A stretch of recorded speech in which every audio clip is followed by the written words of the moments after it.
Okay, so should be recording now. With us today is Holley. Caitlin is on the core team within the Engie office at Ohio State University, supporting the university and energy projects, including energy planning for carbon neutral future. As part of the capital projects team at the university, Caitlin's focus is to develop and lead energy projects, as well as create and manage a toolbox of existing and emerging technologies to fulfill the university's specific energy needs. Her work on campus includes developing projects with consideration to improving sustainability and reducing carbon footprint while meeting with each facility's resiliency needs and balancing of financial and operational considerations. So Caitlin, thank you for joining us, and I'll turn it over to you. Should be able to share your screen, and welcome. All right, thanks so much. I will pull up a few slides now and we can kind of jump around to whatever is of most interest. But I will see if I can get it in presentation mode. All right, I'm going to minimize that.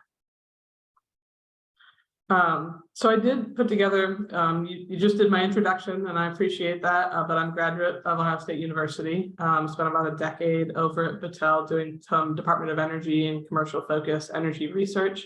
And then I've been with Engie here for about 5 years, working on new technology projects and infrastructure projects, really focused on the utility system here.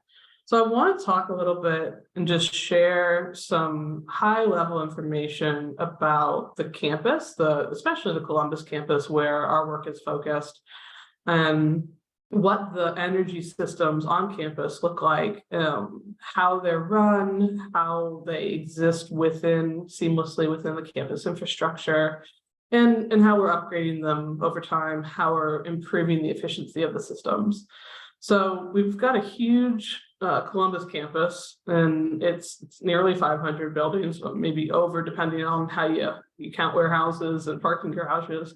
Many people on campus daily, 100,000 people on campus daily during the academic year, and double that on game days. Huge student life presence where first and second years are living on campus and all of their needs in terms of dining and rack and just living life, including going to classes. And then we've got the major medical center in terms of inpatient beds, outpatient services, critical research. So the requirements for the energy systems to heat and cool and power those buildings are very high reliability. This is a campus that is always on. It is never sleeping, even when most people would like to be sleeping, the campus is operational. And so our work is to run those energy systems and to improve them and invest in them over time. What the systems on campus run on today are medium and high voltage electricity that comes in through AEP up to substations, a number of gas distribution systems that come in from Columbia Gas and other providers as the university picks its suppliers. And the electricity and gas comes onto campus and is used to generate steam and hot water and chilled water and distribute that out to buildings for heating and cooling, as well as electricity and natural gas used directly to power and heat and cool buildings individually. So we've got multiple substations. We've got a pretty large utility spend. So there's some drivers for both resiliency and management of overall finances and fiscal responsibility for the university that kind of led it to seek a partnership with Ohio State Energy Partners, of which Engie is half of. So I work for Engie, but Engie and Axiom together went in with a bid for a 50-year partnership with Ohio State. So that partnership is held with Ohio State Energy Partners, and Engie acts as the operator of the utility system under that agreement. So what that means is that partnership started in 2017, and we've got responsibility to run, manage, invest in all those utility systems.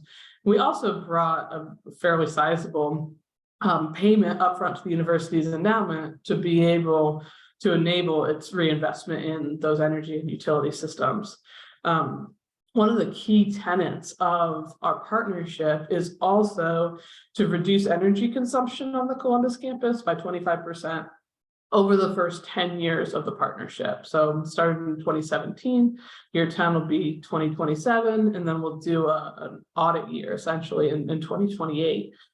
So what we're doing is we're both investing in all the infrastructure to keep the campus running as it is. We're putting in new infrastructure as new buildings go up over the Columbus campus, and we're going building by building and plant by plant to reduce the energy consumption on the campus overall.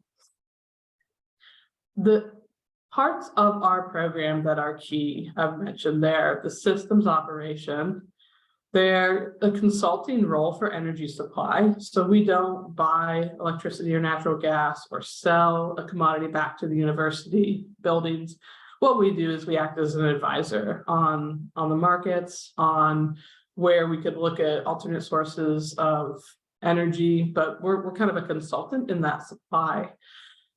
We are a key backer of the university's sustainability goals. So the sustainability and resource stewardship goals that the university has in place and has had in place before our partnership, the key ones that we can hit and help support are the energy use reduction and the carbon use reduction, kind of by virtue of that energy use reduction. We are again, kind of consultants on sustainability for the regional campuses, and by virtue of that, extension and its footprint throughout the state.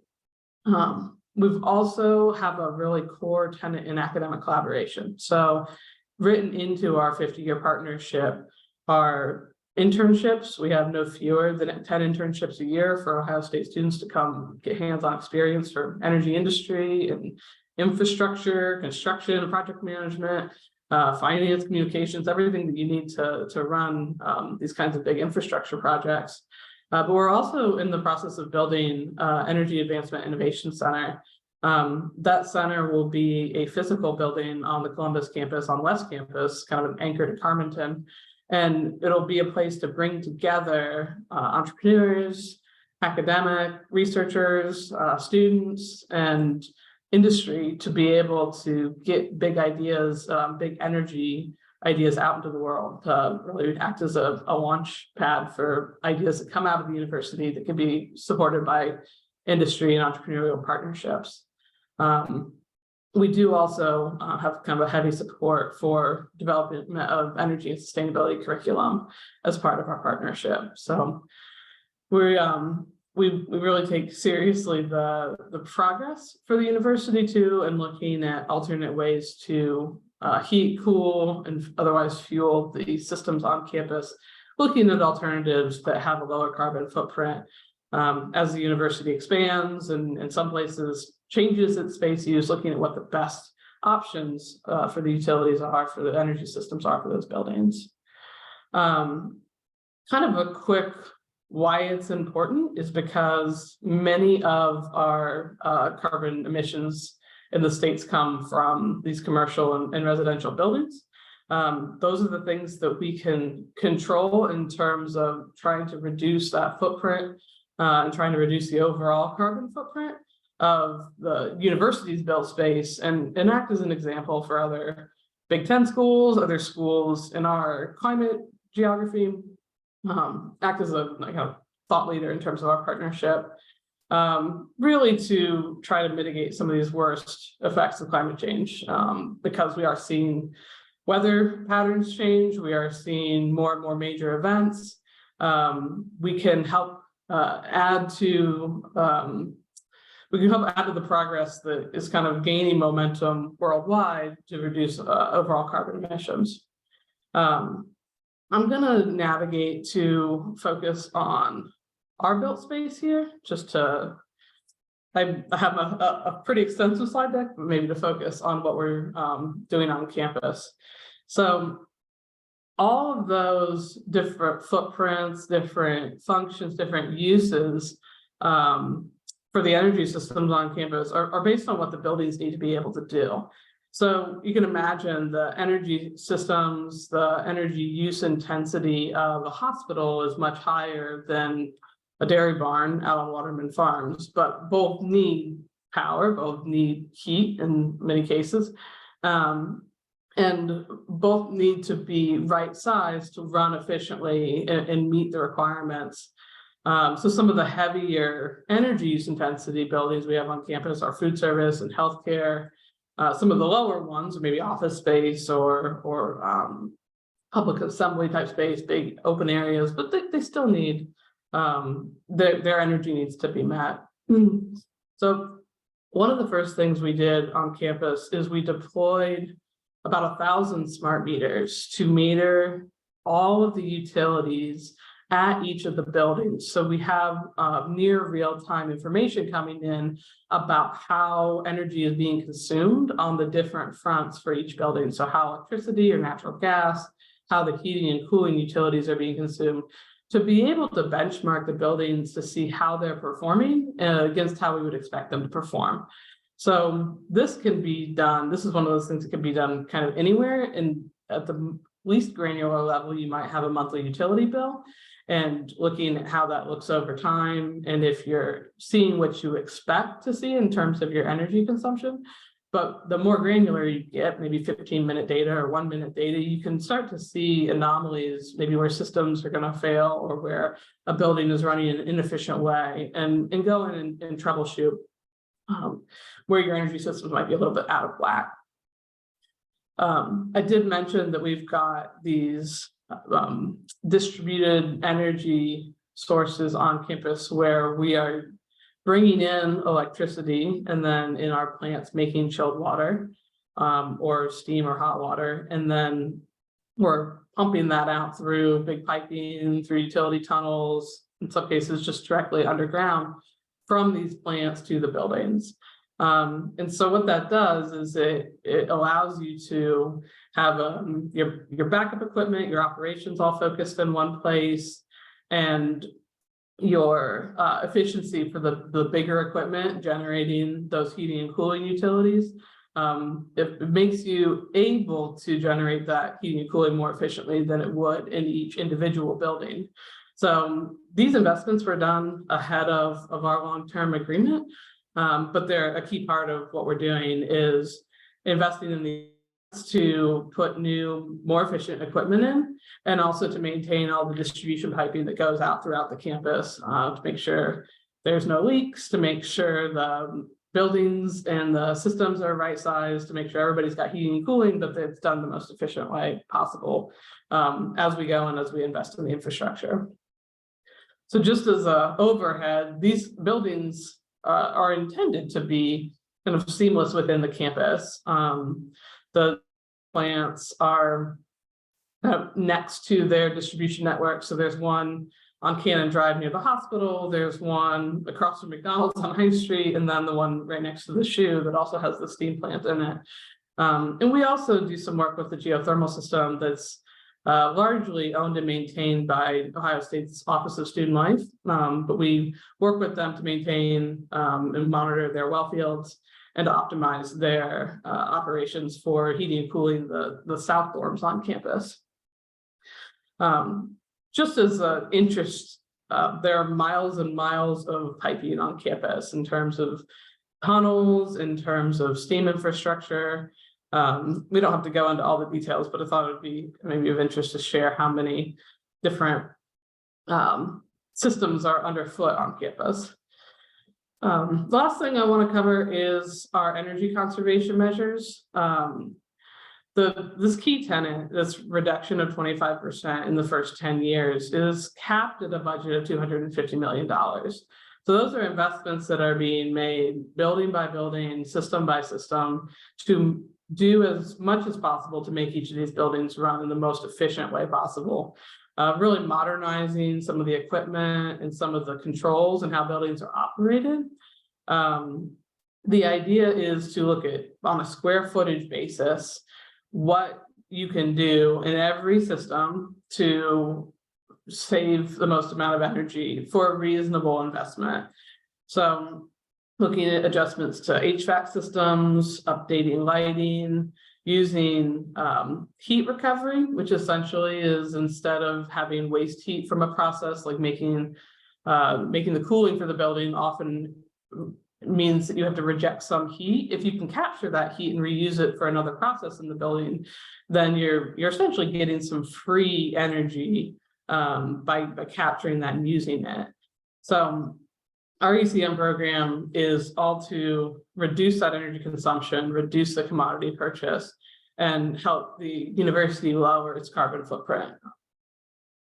What that looks like in any given building is going through the entire building and auditing all the systems. So I've got on the screen an example of the physics research building, where we're looking at the control systems, looking at the air handling, looking at the heating and cooling systems and how we can recover some of that waste heat and optimize the operations of those systems, and also doing some insulation, some equipment upgrades to improve how those systems that heat and cool operate and their vintage overall. So we look at these projects, and we've gone through now over 180 buildings and done these audits, come up with good projects to do, move them through with the building owners to share what we're planning on doing and ensure it doesn't impact any operations, and then move them into construction and actually perform these energy efficiency upgrades. So we did lighting first, because lighting is one of those things that is kind of easy to see, and it usually pays back pretty quickly when the lighting systems are antiquated. So we've gone through and done in phases replacements of antiquated lighting with LEDs and in many of the campus buildings, but also went and did the exterior lighting. So many of the light poles on campus that had older bulbs in. And that was a fun coordination project with the university, because at the same time we were going up the light poles to replace the bulbs and globes, the university was looking to expand its wireless network. And so while we were already up the pole, we were able to put in Wi-Fi antennas to be able to expand the Wi-Fi network without sending somebody up the pole twice. So there's been some good opportunity there to work together on the campus to both save energy, but do other things the university is looking to accomplish. So some of our key highlights have been getting to all of those, many of the buildings on campus that we can do energy efficiency upgrades on, deployment of those 1,000 or so smart meters in almost 300 buildings, and then converting 100,000 light fixtures, plus another 1,700 outside. So over 100,000 indoor light fixtures, almost 2,000 outdoor light fixtures. So lots of work has been done in the last 5 years. So I want to leave with how we're supporting carbon reduction ambitions of the university. We are fully supportive of the work that the Sustainability Institute is doing. The University Sustainability Institute drafted a climate action plan in 2020. We were providing insights and consulting on that work. But what we're here to do is to help bring the utility system into the university's overall vision for carbon neutrality. So how can we look at alternate fuel sources, solar, hydrogen, biogas? How can we look at, after we've reduced as much as possible, like our energy conservation measure program is trying to do, how can we also look at switching fuel sources? So what we seek to do is to be a key support to the university's programming in terms of their energy research leadership reduction goal and their carbon reduction goal. So I'm happy to take questions. Well, thank you for that presentation. Let me get my camera off here. Okay, questions for Caitlin.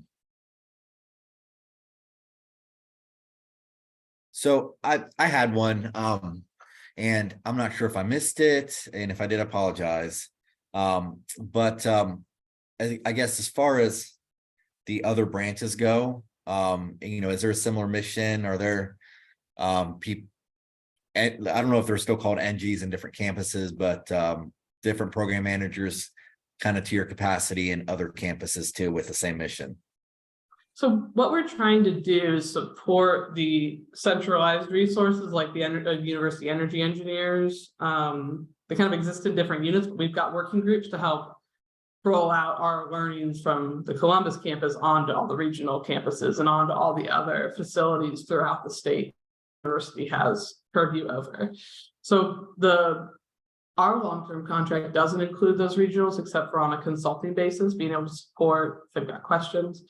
So I've done mock-up solar panels on top of Mansfield and Newark and Worcester buildings, just as part of a vision of what could be, but our contract doesn't cover that. So it's really, can we learn from what we're doing in the Columbus campus and impart that on those regional facilities and other spaces?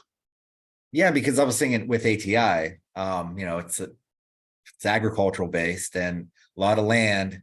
So, whether they're doing biodiesel, kind of that approach or not, and that could be debated as well. But I just figured there'd be different opportunities in different campuses all over the state.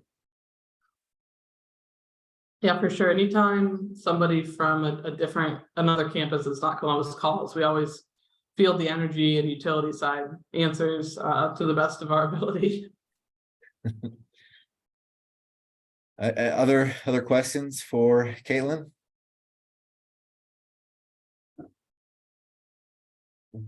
And earlier on, just kind of a different question. So earlier on, we were talking about community solar. Is Ohio State involved in anything like that? As far as like feeding the campus? Yeah, the university's climate action plan that I referenced did suggest about 10 megawatts of rooftop solar as one of the mechanisms to reduce the carbon footprint. So the university already has an affiliation with wind as part of the energy profile, but the recommendation was to have more on site. So there's one rooftop solar array right now and a couple of the bus stops that have rooftop panels on them on campus. And then as part of the Energy Advancement Innovation Center, there will be another rooftop array that's going in there. But the hope is that we can deploy more widespread solar and that each new project kind of makes their roof solar ready, even in the case that it's not quite there yet to be able to put those panels on when a new building is being constructed. Well, Christina's on with us today. She's been involved in some agricultural, like raising type programs, even like hay production, utilizing both solar and some kind of agricultural practice as well. But, as far as like leasing surface land for solar, obviously Columbus might be a little bit harder to do, but I was even thinking maybe other campuses were doing that and maybe incorporating some other aspect of land utilization along with just solar panels. So one of the things we've done recently, and unfortunately the proposal wasn't picked up by the Department of Energy, but we were supporting an agrivoltaics project that had envisioned doing like a test bed out at the Worcester campus. That was one of the sister projects that applied the same time we did, I believe. So yeah. I think that, looking forward, that would be really awesome to have it available, especially for demonstration purposes for, the public or students. So I didn't want to steal your comment there. I was just sharing that they were submitted the same time frame and only 5 projects actually were funded. So we were extremely lucky to be one of the 5, but not to say that any of the other projects weren't worthy. No, it's great. And it's part of our academic collaboration mission is we want to support, if folks call and say there's some interest in this. So yeah, I was really glad to see an Ohio State project funded. I was a little disappointed that it wasn't the one we were supporting, but that's the kind of thing that we can, bring resources from our Engie network worldwide to kind of everything energy related. We're doing some form of deployment or research in, some of it's focused in Europe, but many of those resources can be brought to bear here as well. So it's definitely, it's a benefit of the partnership to have kind of an embedded energy industry group with the university that the academic side or the operational side can leverage as they see fit. Caitlin, I had a question for you earlier, but I, for some reason, couldn't unmute at the time. But I was curious in those analysis processes that you do for the different buildings and how to determine what gets updated when. What do you really see as like the biggest energy sucker on campus? What is consuming the most energy? Definitely the conditioning of air to be in a space. So HVAC, as we would, refer to it, is when you're conditioning outside air, whether you're heating it because it's cold outside or you're cooling it because it's hot outside, the more you're conditioning that, the more times you're cycling air through the buildings, the more energy hog you have. So in like a chemistry lab where you have lab hoods that are constantly, you can't have that air, even at any risk of being in the building and stagnating. You have these huge conditioning burdens, energy to put into that air conditioning. What we've seen is there was a bit of a sea change during COVID of increasing that air coming in to ensure everything was being done to protect the building health, kind of changing the approach of optimizing the air conditioning being done to balance occupants and energy. And so some of the energy savings that were done to optimize the building conditioning and the energy use got reversed a little bit during COVID. Very initially to be very conservative, right? To change the air out as much as possible any place students were going to be for a long time, for example. But those are huge energy sucks. So you traditionally want to balance to find a good spot where the health of the building occupants and the needs of the building occupants in terms of operations or research are being met, but that you're not full bore open conditioning everything for kind of high levels of air changes in the building. That's really interesting to me, just trying to think of, when you retrofit a space or what do you replace first to try to be more energy efficient? Are most of the campus buildings, do they run on forced air? Or, I mean, the buildings range so widely. Yeah, it's such a mix. So, I mean, the buildings have been built, there's some that are at least 100 years old, not probably hundreds, but yeah, but then there's some that are brand new. And it's also the level of controllability. So if you can control down to a room, you might be able to run your controls a little bit more efficiently based on occupancy of that space, as opposed to if you can just control the building as a on or off. So it's I don't think I have the statistics on how much is on what type, like whether it's forced air or whether it's radiators, but there's everything you could think of in terms of heating and cooling exists on campus.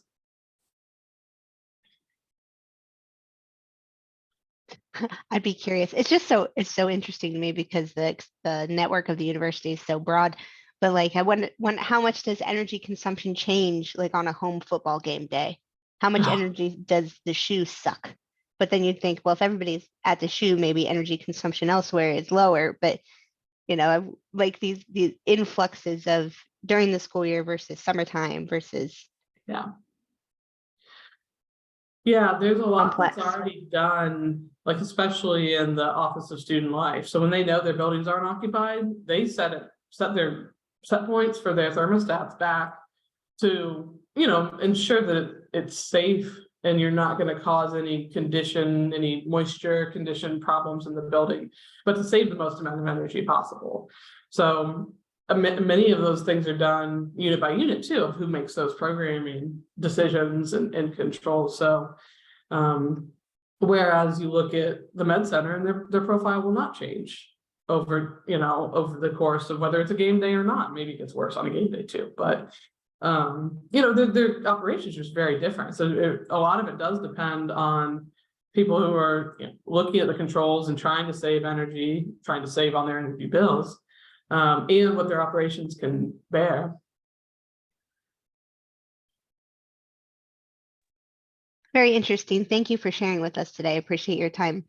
Yeah, I appreciate the invitation. I hope it's interesting and valuable. Any other questions for Kaylin?